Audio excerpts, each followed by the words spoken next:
हरे कृष्ण। तो आज हम लोग वर्स 3.28 से अपना डिस्कशन फिर आगे कंटिन्यू करेंगे। तो लास्ट टाइम वर्स नंबर 3.27 में यहाँ पे हम देख रहे थे कि the spirit soul bewildered by the influence of false ego thinks himself the doer of activities that are actually carried out by the three modes of material nature। यानी प्रकृति के जो तीन गुण होते हैं, सत्वगुण, रजोगुण, तमोगुण, वास्तव में ये एक व्यक्ति से कार्य करवाते हैं। एक व्यक्ति सिर्फ एक कठपुतली की तरह होता जो इन तीन गुणों के इशारे पर नाचता है, लेकिन वो व्यक्ति सोचता है कि मैं ही सारे कार्य कर रहा हूं। इसीलिए हम हर चीज का क्रेडिट लेने का कोशिश करते हैं और अपने आप को इंडिपेंडेंट समझते हैं, जो कि ऐसा फैक्ट नहीं है। So Krishna next explains the difference between attached worker and devotional worker। तो अब आगे भगवान बता रहे हैं कि ऐसे जो अटैच्ड वर्कर है उसके बीच में और एक डिवोशनल वर्कर के बीच में, जो कि ज्ञान के लेवल पे पहुंच गया है, जिसे समझ में आ गया कि आई एम नॉट द डूअर, उसे ये बात समझ में आ गई है कि मैं शरीर नहीं आत्मा हूं। तो उन दोनों के बीच में, और डिवोशनल वर्कर, अगर सिर्फ नॉलेजेबल वर्कर नहीं, डिवोशनल वर्कर की हम बात कर रहे हैं, यानी he has knowledge of Krishna also. उसे यह भी पता है कि मेरा संबंध भगवान कृष्ण के साथ एक मास्टर और सर्वेंट के जैसा है और इसलिए मुझे उनके सेटिस्फैक्शन के लिए कार्य करना चाहिए। तो उसे यह बात भी पता है। तो वैसे व्यक्ति और एक अटैच व्यक्ति के बीच में क्या अंतर होता है, ये अगले वर्ष में अब भगवान बताएंगे। तो one who is in knowledge of the absolute truth, O mighty armed, does not engage himself in senses and sense gratification, knowing well the differences between work in devotion and work for fruitive results। तो जो knowledge में होता है वो इंद्रियों के भोग में अपने इंद्रियों को नहीं लगाता। उन्हें पता होता है कि डिवोशनल वर्क और फ्रूटिव वर्क, यानी वैसा वर्क जो कि आपको भक्ति में आगे बढ़ाए और वैसा वर्क जो सिर्फ कर्म क्रिएट करे। फ्रूटिव वर्क यानी पॉजिटिव और निगेटिव कर्म दोनों, पायस एंड इम्पायस एक्टिविटीज, पाप और पुण्य, जो कर्म पाप और पुण्य में रिजल्ट होता है उसके बीच में, और जो भक्ति आपको प्रदान करता है वैसे कर्म के बीच में क्या अंतर होता है, वैसे व्यक्ति को पता होता है। तो देखिए यहाँ पे जो तत्वविद बताया गया है कि तत्वविद तू महाबाहो। तो तत्वविद क्या क्या डेफिनेशन है, ये बहुत जगह आता है कि वदंती तत्वविदस तत्वम यज्ञानम अद्वयम। यानी तत्वविद किसे कहा जाता है, जो किस तत्व को जानते हैं, तीन तत्वों को, ब्रह्मन, परमात्मा और भगवान। जो भगवान के ये सुप्रीम एब्सोल्यूट के रियलाइजेशन के तीन लेवल्स होते हैं, ब्रह्मन लेवल, परमात्मा लेवल और भगवान लेवल। ये तीनों के बारे में जिसे नॉलेज है वैसे व्यक्ति को तत्वविद हम कहते हैं। आई होप आपको ऑलरेडी पता होगा कि ब्रह्मन लेवल क्या होता है और परमात्मा लेवल और भगवान लेवल रियलाइजेशन ये क्या होता है, इसको हमने बहुत बार पहले डिस्कस भी किया है। ब्रह्मन या ब्रह्मन लेवल रियलाइजेशन जो सिर्फ इम्पर्सनल एब्सोल्यूट ब्रह्मन को ही जानता है, जो कि स्पिरिचुअल वर्ल्ड का इफल्जेंस है, जो भगवान के शरीर से निकलता है। परमात्मा जो हमारे हृदय में है, जो तीन प्रकार के महाविष्णु होते हैं, गर्भोदक्षाय विष्णु, शिरोदक्षाय विष्णु और कर्णोदक्षाय विष्णु, इनके बारे में जो जानता है वो परमात्मा रियलाइजेशन में है। और जो भगवान के पर्सनल रूप को जानता है एज कृष्ण, और उनके साथ आदान प्रदान, जो अलग अलग रसों में, जो हम जानते हैं, माधुर्य रस, वात्सल्य रस, साख्य रस, दास्य रस, तो ये सारे रसों में जो व्यक्ति आदान प्रदान करता है भगवान के साथ, उसे भगवान का रियलाइजेशन होता है। तो ये तीनों लेवल के रियलाइजेशन जिस व्यक्ति को होते हैं वैसे व्यक्ति को तत्वविद कहते हैं। तो उसके बारे में यहाँ पे बताया गया है कि तत्वविद क्या करता है, सेंस ग्रेटिफिकेशन में एंगेज नहीं करता, और जो इग्नोरेंस में होते हैं वो फ्रूटिव रिजल्ट्स में अपने आप को एंगेज करते हैं। तो what makes the difference between work in devotion and work for fruitive results is knowledge. ये नॉलेज का अंतर होता है। तो जिनके पास ये ज्ञान होता है कि हम शरीर नहीं आत्मा है और हम भगवान के दास हैं, they are known as devotional workers. और जिन्हें ये ज्ञान नहीं होता वो फ्रूटिव वर्कर्स होते हैं।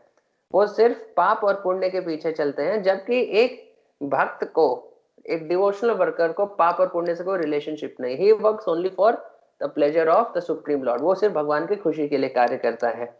तो what makes the difference between them is having this knowledge. तो नॉलेज इन द सेंस कि हम जब बार बार ये बोल रहे हैं कि हम शरीर नहीं आत्मा है और भगवान के दास हैं, तो ये नॉलेज तो बोलना बहुत आसान है, एक सेकंड में मैं आपको भी बता दे रहा हूँ, लेकिन what knowledge we are talking about is the realisation of this knowledge when the person has realised कि really I am not this body, जो कि हम थ्योरेटिकल ही जानते हैं, इसका हमें प्रॉपर प्रैक्टिकल अंडरस्टैंडिंग नहीं है, and we are servants of Krishna, इस बात का भी हमें प्रॉपर प्रैक्टिकल अंडरस्टैंडिंग नहीं है। तो ये बात जिसे एक्चुअली में पता चल जाती है, ही becomes the devotional worker. And हमारा होल भक्ति का प्रोसेस इसीलिए है कि हम धीरे धीरे इस रियलाइजेशन की तरफ आगे बढ़े। The knower of the absolute truth is convinced of his awkward position in material association and his real identity। तो जो नॉलेज में है, the knower of the absolute truth, यानी जो हम देख रहे थे तत्वविद जिसे बोलते हैं, वैसे व्यक्ति को पता होता है कि मटेरियल वर्ल्ड में हम एक फॉरेन प्लेस में है, ये हमारे लिए एक अकवर्ड पोजीशन है, यानी हमारे लिए एक असमंजस वाली पोजीशन है, क्योंकि ये हमारा ओरिजिनल होम नहीं है, यहाँ पर हम फंसे हुए हैं।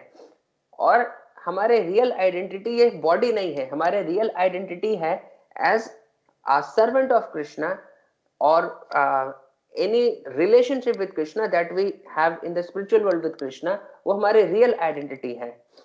और वो ये जानता है कि हम अपने रियल आइडेंटिटी को भूल करके मटेरियल वर्ल्ड में फंसे हुए हैं, इसीलिए वो मटेरियल चीजों में ज्यादा इंगेज नहीं होता, वो अपने रियल आइडेंटिटी को वापस रिवाइव करके वापस भगवान के धाम में जाने के लिए अपना पूरा प्रयास करता है। तो this is the point, the knower of absolute truth is firmly convinced of his awkward position in the material association. जो बाकी लोग हैं वो मटेरियल वर्ल्ड में सोचते हैं यही तो दुनिया है, कभी खुशी कभी गम, इसी में हमें रहना है, जीना है, मरना है, और यहीं पे हमें खुशी की तलाश करनी है। लेकिन जो जानता है एब्सोल्यूट ट्रूथ को, वो इस दुनिया को ज्यादा सीरियसली नहीं लेता, और वो अपने रियल आइडेंटिटी को रिवाइव करने के लिए आगे बढ़ता है। तो he therefore engages himself in the activities of Krishna consciousness and becomes naturally unattached to the activities of material senses which are all circumstantial and temporary। तो वही जैसे हम डिस्कस कर रहे थे कि वैसा व्यक्ति सिर्फ अपने आप को भक्ति में ही इंगेज करता है, और जब भक्ति ही सिर्फ करेगा तो नेचुरल है कि मटेरियल सेंसेस की एक्टिविटीज से वो अनअटैच्ड हो जाता है, जो कि सर्कमस्टेंशियल भी होती हैं और टेम्पररी भी होती हैं। यानी सर्कमस्टेंशियल कैसे कि सर्टेन सर्कमस्टेंसेस में ही आपको मटेरियल सेंसेस को ग्रेटिफिकेशन मिल पाता है, नॉट इन ऑल सर्कमस्टेंसेस आपको सेंस ग्रेटिफिकेशन मिलेगा। यानी एक पर्टिकुलर सेंस को एक particular type of sense object ही चाहिए, तो फिर वो एंजॉय कर पाएगा, जो कि कभी अवेलेबल होते हैं और कभी अवेलेबल नहीं होते हैं, और जब अवेलेबल हो भी जाते हैं तो बहुत टेम्पररी होते हैं, कुछ समय के लिए होंगे फिर उसके बाद फिर नहीं होंगे। तो that's the point. He knows that his material condition of life is under the supreme control of the Lord. Consequently, he is not disturbed by all kinds of material reactions, which he considers to be the mercy of the Lord. तो उसे पता रहता है कि मेरा जो ये material condition of life है ये भगवान की निगरानी में है, ऐसा नहीं है कि चीजें बाई चांस हो रही हैं। तो भगवान एक एक पत्ते को कंट्रोल करते हैं। जब हम बोलते हैं कि भगवान की मर्जी के बिना एक पत्ता भी नहीं हिलता, तो बोलना बहुत आसान है, लेकिन ऐसे व्यक्ति को ये एक्चुअल रियलाइजेशन होता है कि भगवान की मर्जी के बिना पेड़ का एक पत्ता भी एक्चुअली में नहीं हिल रहा है। तो मेरे जीवन में जो कुछ भी हो रहा है ये सारी चीजें भगवान के सुप्रीम कंट्रोल के अंडर में हो रहा है। इसी कारण से कभी भी कोई मटेरियल रिएक्शंस आते हैं, यानी सुख आए या दुख आए, दोनों ही में वो डिस्टर्ब नहीं होता। सुखेषु अनुद्विग्न मना दुखेषु विगत स्पृहा वीतराग भय क्रोध स्थित धीर मुनि रुच्यते। यानी सुखेषु अनुद्विग्न दुखेषु अनुद्विग्न मना सुखेषु विगत स्पृहा, दुख में भी वो मेंटल का उसका मेंटल बैलेंस बना रहता है, और सुख में भी वो बहुत ज्यादा इलेटेड नहीं होता। दोनों ही सिचुएशन को, सुख को भी वो टॉलरेट कर सकता है और दुख को भी। तो वैसा व्यक्ति सिर्फ दुख ही नहीं सुख को भी टॉलरेट करता है। सुख को टॉलरेट करना ज्यादा मुश्किल होगा दुख से। दुख को तो सब टॉलरेट करते हैं क्योंकि कोई ऑप्शन नहीं है, लेकिन सुख बहुत कम लोग टॉलरेट कर पाते हैं। तो he is not disturb by both the things, और दोनों ही चीजों को भगवान की कृपा मानता है, सुख है चाहे दुख है, उसे हर जगह सिर्फ भगवान की कृपा ही दिखती है। सो सच अ पर्सन इज तत्वविद। तो मूविंग ऑन टू वर्स 3.29, तो bewildered by the modes of material nature, the ignorant fully engage themselves in material activities and become attached. तो प्रीवियस वर्स में तत्वविद के बारे में बताए जो कि नॉलेज में है। अब इस वर्स में भगवान जो इग्नोरेंट है उनके बारे में बता रहे हैं कि bewildered by the modes of material nature, the ignorant fully engage themselves in material activities and become attached, but the wise should not unsettle them, although these duties are inferior due to the performer's lack of knowledge.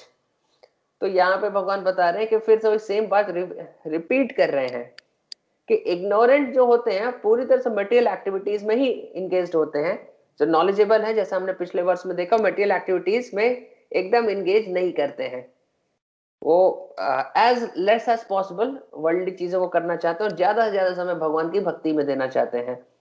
लेकिन जो attached है उनके लिए material activities ही सब कुछ है, उनका life है पूरा वो मटेरियल सेंस ग्रेटिफिकेशन। तो वैसे व्यक्तियों को फिर से भगवान बोल रहे हैं कि wise should not unsettle them. अगर वो इतना ज्यादा मटेरियलिस्टिक चीजों से अटैच्ड हैं तो बुद्धिमान व्यक्ति को चाहिए कि बार बार उन्हें डिस्टर्ब नहीं करे। Although these activities are inferior due to the performers lack of knowledge. तो ये इंफीरियर चीजें हैं लेकिन फिर भी उसको लैक ऑफ नॉलेज है, लेकिन फिर भी बार बार उसको अनसेटल नहीं करना चाहिए। जिसका क्या क्या रीजन है जो हमने लास्ट क्लास में डिस्कस किया था। तो वही बात फिर से यहाँ पे भगवान फिर से रिपीट कर रहे हैं। तो one who is too much attached to bodily consciousness is called मंदा और a lazy person without understanding of spirit soul. तो देखिए यहाँ पे लेजी पर्सन का क्या डेफिनेशन है। लेजी पर्सन उसे वो कहा जा रहा है जो कि बॉडीली कॉन्शियसनेस में है, यानी बॉडीली सेंस ग्रेटिफिकेशन से बहुत अटैच्ड है। Such a person is called lazy person. वो हो सकता है कि अपने सेंस ग्रेटिफिकेशन के लिए बहुत हार्ड वर्क कर रहा हो, वो हो सकता है कि 24 घंटे में से 18 घंटे वो काम करता हो, इतना हार्ड वर्किंग हो, लेकिन भगवत गीता की डेफिनेशन के हिसाब से is a lazy person. Why? Because जो उसका एक्चुअल कार्य है, जो ह्यूमन फॉर्म ऑफ लाइफ का एक्चुअल पर्पस है सेल्फ रियलाइजेशन का, उसके लिए तो कार्य ही नहीं कर रहा। तो जो मेन काम है उसे छोड़ करके वो बाकी सब कुछ कर रहा है। तो भगवत गीता बोले he is a lazy person because he is without the understanding of the spirit soul and is fully absorbed in bodily consciousness। तो देखिए इस प्रकार हमें देखना है। तो ignorant men think of the body as a self, they accept bodily connections with others as kinsmanship, the land in which the body is obtained is their object of worship and they consider the formalities of religious rituals to be ends in themselves। तो देखिए ignorant व्यक्तियों के characteristic बताया गया है। Number 1 कि they accept body as the self, कि body को ही मानते हैं कि ये मैं ही हूं, और they accept the bodily connections with others as kinsmanship, यानी बॉडी का जो हमारा कनेक्शन है कि मेरा भाई है, मेरी बहन है, मेरे माता है, पिता है, मेरे बच्चे हैं, मेरी वाइफ है, जो भी है, तो ये सारे लोग मेरे किन्समैन हैं, ये सारे लोग मेरे हैं। तो बॉडीली कनेक्शन के से वो सारे लोगों से रिलेशनशिप बनाता है। तो land in which the body is born, उसको वो वर्शिपेबल मानता है। यानी हम भारत में जन्म लिए हैं तो हमारी मातृभूमि भारत है, भारत माता को सलाम। और वो पाकिस्तान में लिया है तो पाकिस्तान को, वो पाकिस्तान को झंडा फैलाता है, पाकिस्तान का उसको झंडे को सलाम देगा। इस तरह अलग अलग देश में, और उसके अंदर भी कोई बिहार का है या कोई झारखंड का है, बंगाल का है, तो उसे इस बात का रहता है कि हमारा बंगाल तो, या हमारा स्टेट या हमारा शहर, तो वो अपने जन्मभूमि को वर्शिपेबल मानता है। This is bodily consciousness. तो ये भी बताया गया है। And they consider the formalities of religious rituals to be ends in themselves, यानी रिलीजियस रिचुअल्स को वो बस रिचुअल करने के वास्ते वो करवा देते हैं। अगर वो कुछ रिलीजियस रिचुअल्स करते भी हैं तो उसका पर्पस क्या है, उसका उससे क्या रिजल्ट अचीव करना चाहिए, उसे क्या क्यों भगवान ने इसको शास्त्र में दिया है, उससे हम कैसे आगे बढ़ेंगे अपने एक्चुअल सेल्फ रियलाइजेशन की तरफ से, उससे उतना मतलब नहीं है। he just wants, he is just attached कि बस सेरेमनी थोड़ा अच्छे से होना चाहिए। तो प्रैक्टिकली हमें इसका एक्सपीरियंस भी है कि बहुत सारे लोग मतलब अपने घर पे अनुष्ठान करवाते हैं, या फिर गौशाला भी हमारे आते हैं तो बहुत कुछ देखते हैं, तो यज्ञ हो रहा है, मंत्र पाठ चल रहे हैं तो देख करके खुश हो जाते हैं, बहुत बढ़िया। यही इससे इतने, उसका पर्पस क्या है यज्ञ क्या, जो भी मंत्रास है उनका मीनिंग क्या है, ये यज्ञ कराने से आप कैसे प्रोग्रेस कर रहे हैं आगे, इतने में उनको नहीं, यज्ञ हो गया बस, सब पूरा खुश है कि हमने यज्ञ करवाया, हो गया, बस इतना ही करके वो वापस चले जाते हैं। या उनके घर में भी जाइए, बस आप थोड़ा सा ये पूजा कर दीजिए, घंटी बजा दीजिए, कर दीजिए, पूरा खुश है। आगे का उसका पर्पस क्या है उतना जानने में उन्हें कोई इंटरेस्ट नहीं है। So that is what is written here कि such people consider the formalities of religious rituals to be ends in themselves। तो बस उन फॉर्मेलिटीज को ही समझते हैं कि बस यही सब कुछ एंड, बस इसका इतना ही, उससे आगे कुछ भी सोचने का प्रयास नहीं करते। तो देखिए, social work, nationalism, altruism are some of the activities of such materially designated persons. तो देखिए भगवान यहाँ पे क्लियरली बता भी रहे हैं कि ये सॉरी, ये प्रभुपाद यहाँ पे क्लियरली उनके पर्पस से ये सारे पॉइंट्स हमने निकाले हैं। तो यहाँ पे प्रभुपाद क्लियरली बता रहे हैं कि social work, nationalism and altruism are some of the activities, यानी सोशल सर्विस और नेशनलिज्म यानी भारत माता की जय जो इतना करते हैं, एंड ऑल्ट्रुइज्म यानी इवन ह्यूमन बींग्स का welfare without connection to Krishna, उस तरह का भी अगर हम कुछ कार्य करते हैं तो ये सारी चीजें भी मटेरियल प्लेटफॉर्म पर ही रहती हैं। तो Krishna is not in picture, soul के लेवल पे हमारा कनेक्शन पिक्चर में नहीं है, then everything is in bodily consciousness only. तो for them spiritual realisation is a myth and so they are not interested. तो वैसे व्यक्तियों को स्पिरिचुअल रियलाइजेशन लगता है कि ये तो कहीं कहानियों की बात है, कि ऐसा कुछ होता है कि आत्मा कुछ होती है, कहीं हम लोग मरने के बाद जाते हैं, कोई स्पिरिचुअल वर्ल्ड होता है, ये मिथ उनके लिए ये ऐसा रहता है, इसीलिए वो लोग ज्यादा इंटरेस्टेड नहीं रहते हैं। वो उसे एक इंटरटेनिंग कहानी के जैसा सुन लेंगे, लेकिन उससे ज्यादा वो इस पे ध्यान नहीं देते। तो such bewildered persons may be engaged in such primary moral principles of life as non-violence and similar materially benevolent work। तो वैसे व्यक्ति हो सकता है कि अहिंसावादी हो, ये सबको शांति से रहना चाहिए, हिंसा नहीं करना चाहिए, या मटेरियल वेलफेयर वर्क, वही सोशल सर्विस, उस तरह के कार्य करने वाले लोग को यहाँ पे बताया गया है कि these are the people who are in ignorance। तो this is the opinion of Krishna and Srila Prabhupada, वो डायरेक्टली यहाँ पे बता रहे हैं। तो this is Bhagavad Gita which directly tells what is a fact and what is not a fact. So those who are enlightened in spiritual life, however, should not try to agitate such materially engrossed persons. Better to prosecute one's own spiritual activities silently। तो इनको disturb नहीं करना चाहिए अगर कोई इतना ज्यादा engrossed है। जैसे प्रभुपाद ने पहले भी बताया था कि अगर कोई व्यक्ति थोड़ा सा कृष्ण कॉन्शियस है तो उसको आप प्रीचिंग करके, उसको समझा करके आप डायरेक्टली भगवान की सेवा में लगा सकते हैं। लेकिन if a person is fully engrossed in material life, तो अब उनको ज्यादा डिस्टर्ब नहीं करना चाहिए। बेटर है कि अपनी स्पिरिचुअल एक्टिविटीज को चुपचाप आप आगे करते रहिए। तो rather than pushing one who lacks knowledge to renounce his activities, the wise will engage him in activities that will lead to knowledge। तो यहाँ पे अब सॉल्यूशन भी बता रहे हैं कि उनको ज्यादा पुश नहीं करना चाहिए कि छोड़ो यार, तुम कहाँ मोह माया में फंसे हुए हो, अब ये सारी चीजें रिनाउंस करो, कि तुम्हारा पैसा नहीं जाएगा तुम्हारे साथ मौत के बाद, तुम्हारा परिवार नहीं जाएगा तुम्हारे साथ, तुम्हारा एजुकेशन तुम्हारे साथ नहीं जाएगा, भक्ति करोगे वही सब कुछ जाएगा, तो छोड़ो मोह माया को और चलो मंदिर चलो भक्ति करो। तो it will be too much for him.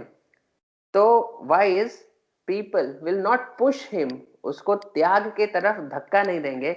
वो क्या करेंगे, उनको वैसी एक्टिविटीज में इंगेज करेंगे which will lead to knowledge. And what is that activity? We will ask him that आप जो कर रहे हैं वो करते रहिए, just add Krishna in your life, and आपके एक्टिविटीज का जो रिजल्ट है उससे भगवान की सेवा करिए।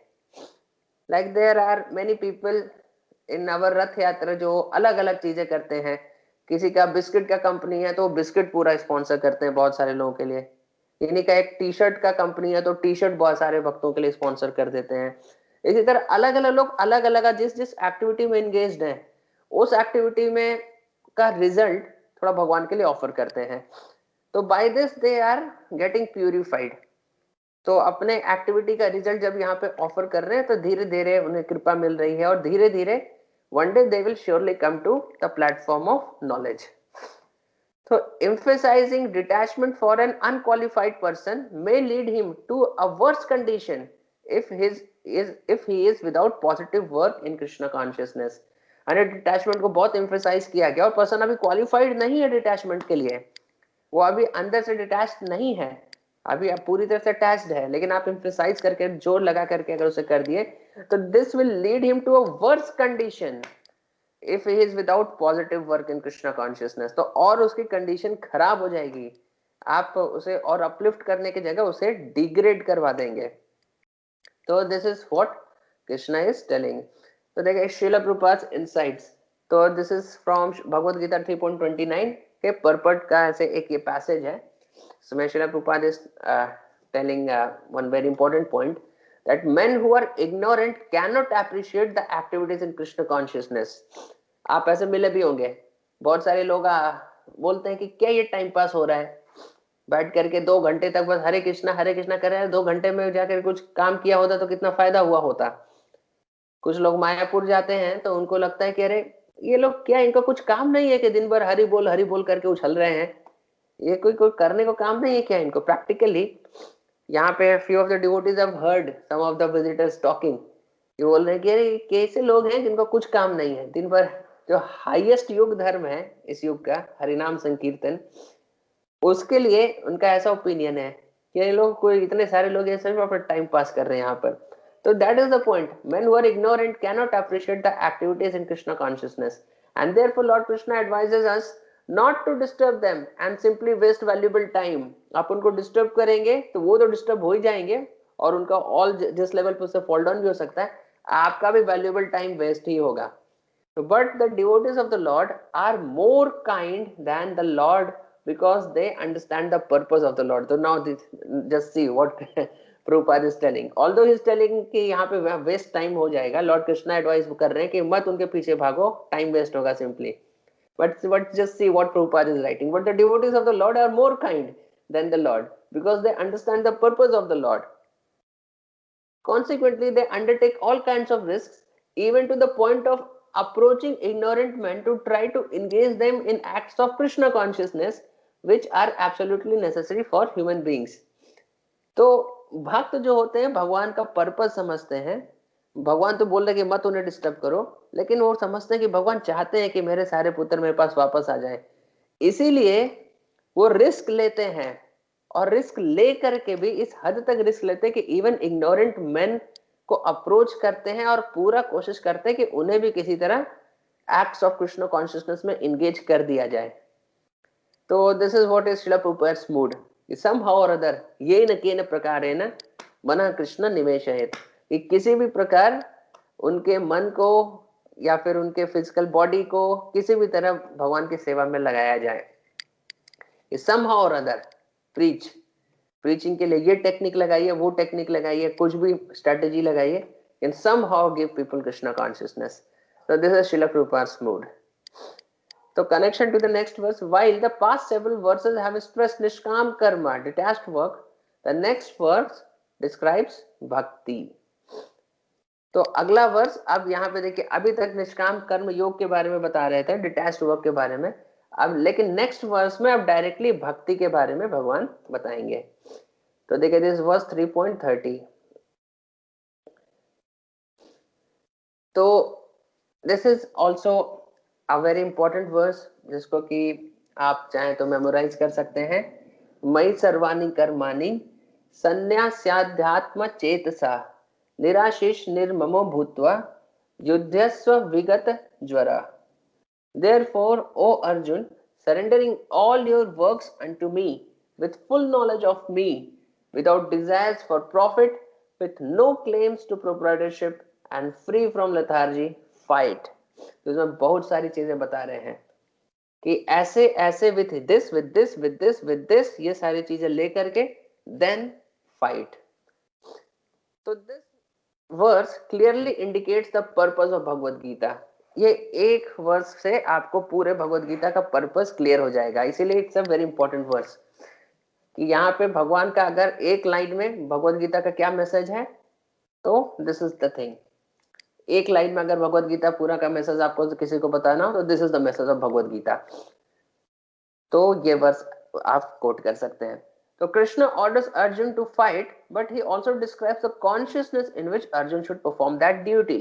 सो this is what we need to notice. Verse में क्या बता रहे हैं, ये तो सबको पता है कि भगवान कृष्ण पूरे भगवत गीता में अर्जुन को कन्विंस करने की कोशिश कर रहे हैं कि तुम्हें ये युद्ध करना चाहिए, लेकिन उससे ज्यादा इंपॉर्टेंट बात जो अर्जुन को कृष्ण बता रहे हैं कि किस चेतना के साथ युद्ध करना चाहिए, वो ज्यादा इंपॉर्टेंट है कि in what consciousness Arjun should perform that duty of fighting.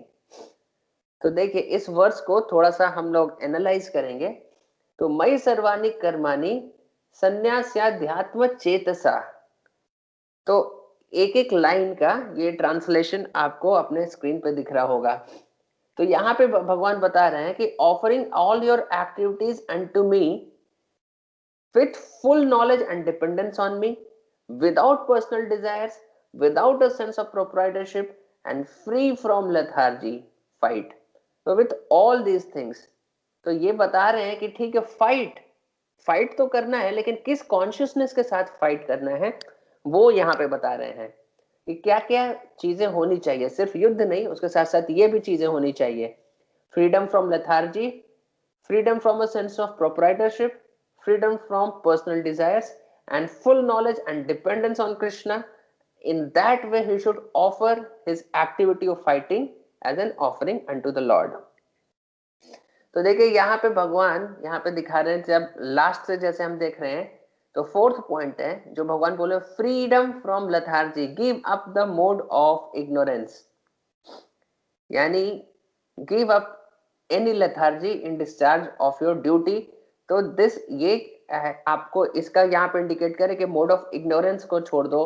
फिर ऊपर जब बोल रहे हैं कि पर्सनल डिजायर्स को छोड़ दो और प्रोप्राइटरशिप के जो सेंस है उसको भी छोड़ दो, तो यानी अभी बोल रहे हैं कि मोड ऑफ पैशन को भी छोड़ दो। अब उसके बाद फिर बोल रहे हैं with full knowledge, not half knowledge. Full knowledge का यहाँ पे क्या मतलब है कि हाफ नॉलेज का मतलब जैसे हम जानते हैं कि बस इतना किसी व्यक्ति को पता है कि मैं शरीर नहीं आत्मा हूं, this is mode of goodness, सत्व गुण। अगर आप पूरी तरह से मोड ऑफ गुडनेस में हैं तो फिर सत्वात, ये आप देखिए यहाँ पे नीचे आएगा, सत्वात संजायते ज्ञानम, ये भगवत गीता 14.17 में ये आता है, that the knowledge of difference between the soul and the body is simply born of mode of goodness। यानी बस आपको शरीर और आत्मा में अंतर पता है तो ये क्या है, ये सत्व गुण है, सत्वात संजायते ज्ञानम। But full knowledge is beyond goodness and is transcendental।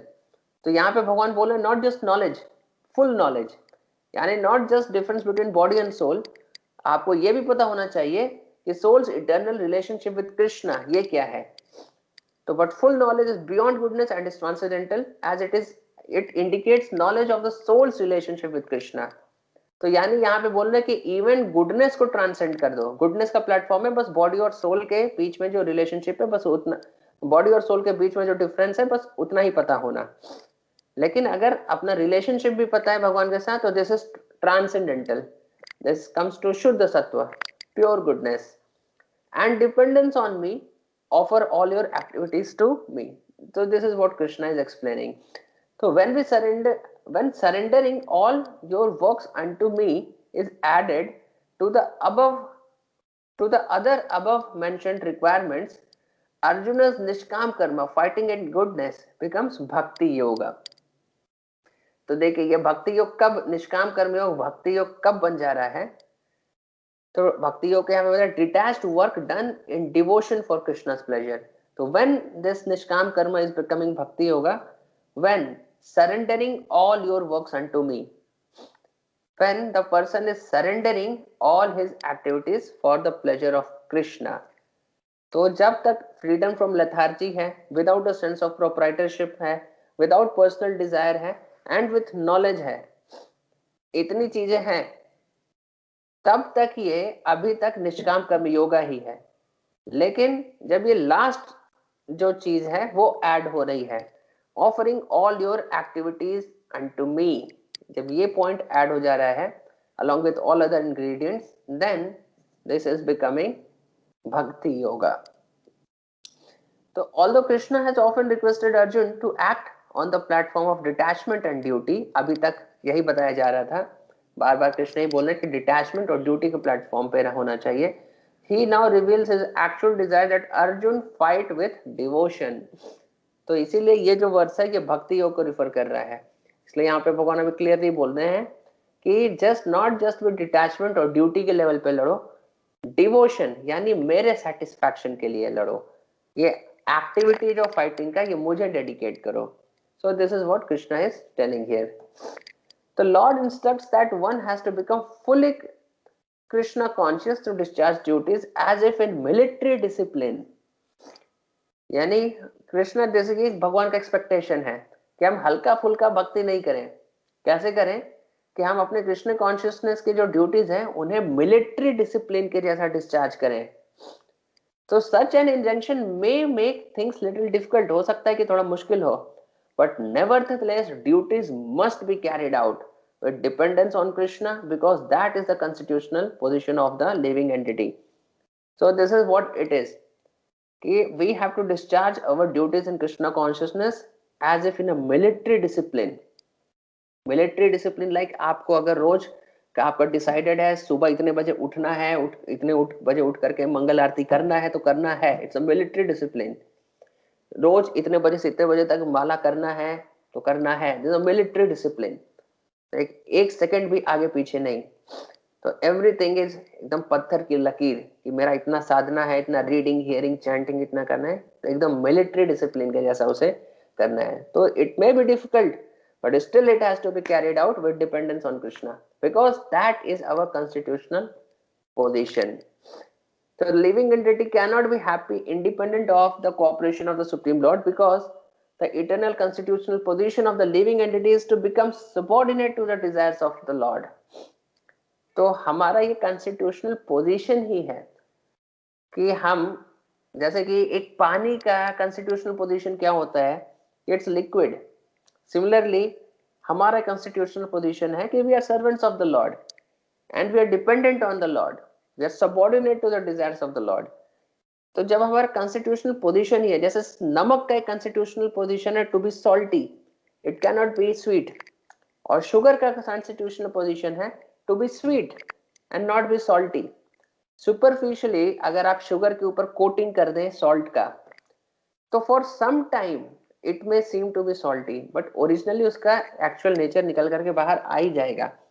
Similarly हमारा पोजीशन है as servants of the lord. हम सुपरफिशियली इंजॉयर बनने का कोशिश करेंगे लेकिन फिर भी हमारा ओरिजिनल नेचर तो निकल करके सामने आएगा ही.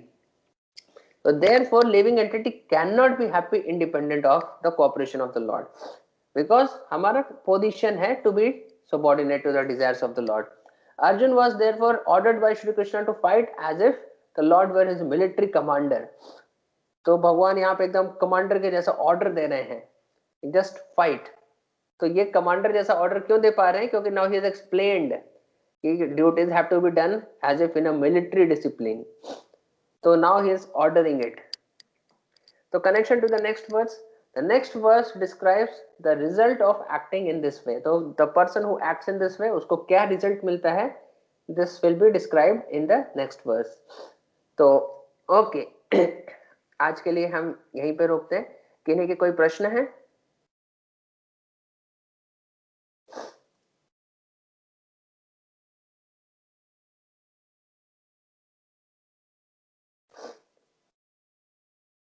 ओके ठीक है.